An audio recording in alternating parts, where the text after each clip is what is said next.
Nothing goes better with football than a crisp, bright American light lager. Yeah, I'm talking light beer. Easy to drink, low alcohol, and low in calories. But just because it's light doesn't mean it has to lack flavor. I'm Trent Musho, and this is The Brew Show. Let's make this American light lager.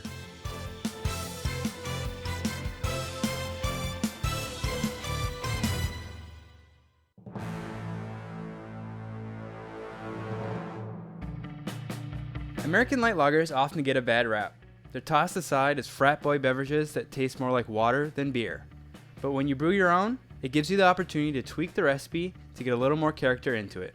While we won't be straying too far from the classic light lager, we will be trying some shortcuts to get this lager in our glass faster than usual, in only 2 weeks.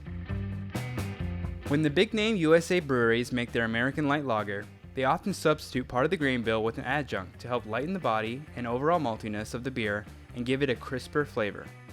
The two most common adjuncts used are corn and rice. Bud Light uses rice, and Coors and Miller use some form of corn, typically corn syrup. But outside of those additions, this beer is pretty straightforward, as you'll see. Before we get started, please take a minute to subscribe for more great home brewing videos like this. Now, let's brew. For this recipe, I'm making a 5-gallon batch using the brew in a bag method. As always, I'll have the recipe and products I use in the description box. To start, I heat up 6 gallons of water to about 153 degrees. Since light lagers are more delicate in flavor, the water profile should reflect that.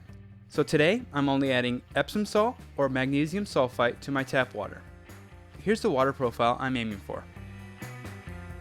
It would probably be in the beer's best interest to start from distilled water and build up the water profile for best results, but do whatever you prefer. Once the water is heated up, I add the grain bag, and next I'll add the grains.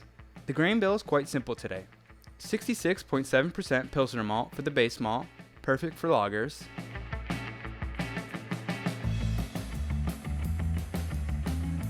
And 33.3% flaked rice. I'm going for a Bud Light-esque light lager, but if you want, you can substitute this for flaked corn if you prefer that flavor profile. Also in the mash, I'm going to be adding a special ingredient called Ultra Ferm by White Labs. Ultra Ferm is an enzyme that when added to beer, it helps unlock more fermentable sugars from the starches in the grains, which in layman's terms means it makes for a beer that has a lower final gravity, making it drier and more crisp.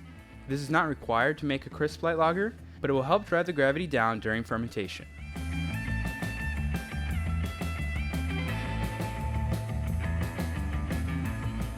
Do you still drink light beer? Which kind of light lager would you like to replicate? Let me know in the comments. Another way to impact the dry finish is through the temperature in the mash. I plan to mash at 148 for 45 minutes. Mashing this low will aid in creating a more fermentable wort and give a crisper, lighter body to the beer. After the 45 minutes, I pull the grain bag out and squeeze out as much wort that I can. I also heat up 1 gallon of water to 170 degrees to sparge, or rinse the grains, to try and extract as much sugars out that I can. I then toss the grains to the compost, or you can save some grains to make dog treats like I showed in a recent video. Now I bring the wort to a boil. I plan to boil for 30 minutes. At the start of the boil, I add the only hop additions, 0.25 ounces of Magnum for a total of 10 IBUs.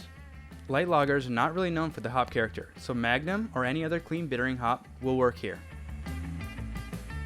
Then at the 15-minute mark, I add a Whirlfloc tablet for clarity in the final brewski and a wort chiller for cooling down once the boil is stopped. Lastly, at the end of the 30 minutes, I turn off the heat and turn on the wort chiller to chill down to about 67 degrees. For original gravity, we're aiming for about a 1.035. But I had a bump in efficiency that I didn't account for, so I ended up with a reading of 1.044. No sweat though. This one will just be a little stronger, but in the end, still about 5% ABV or less. I don't get too hung up on numbers though. As long as it tastes good, that's all that really matters. For yeast, I'm using Saft Lager 3470. I used this yeast in my Oktoberfest beer video last year and had great success with fermenting it warm and getting a clean tasting beer. So I'm going to do that again this time around, by fermenting this one around 67 degrees Fahrenheit. Other lager yeast can also be fermented warm. I've heard that WLP 800 and Yeast 2124 both perform well at these temperatures without creating any noticeable off flavors. If you've never felt like you can make lager because you don't have the best temperature control, I recommend trying this technique out, and let me know if you do. So with the yeast in the fermenter, I pop a top on, give it a good shake, add an airlock, and let it sit at 67 degrees for 1 week. After a week, airlock activity had stopped, so I check in on the gravity, and I get a reading of 1.007, meaning this beer clocks in at 4.8% ABV. We officially have beer. However, I did notice a bit of sulfur smell coming from the beer, so instead of kegging it up, I let the beer condition for another week to let that mellow out. Sulfur odors are commonly produced with lager yeast, so it's not unexpected. But the only way to reduce it is to give it some time. After another week, the sulfur notes had greatly gone down, so it felt good to go ahead and keg it up. To the purged keg, I add 5 milliliters of Biofine Clear to aid in clarity and to make sure we have a bright and clear lager as quickly as possible.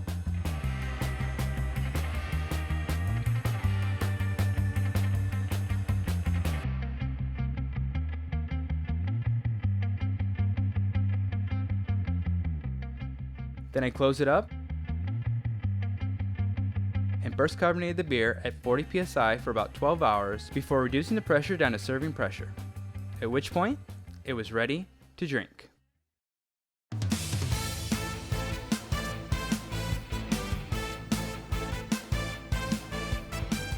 Off the top, I gotta say this beer is really great, and I'm really happy with how it came out.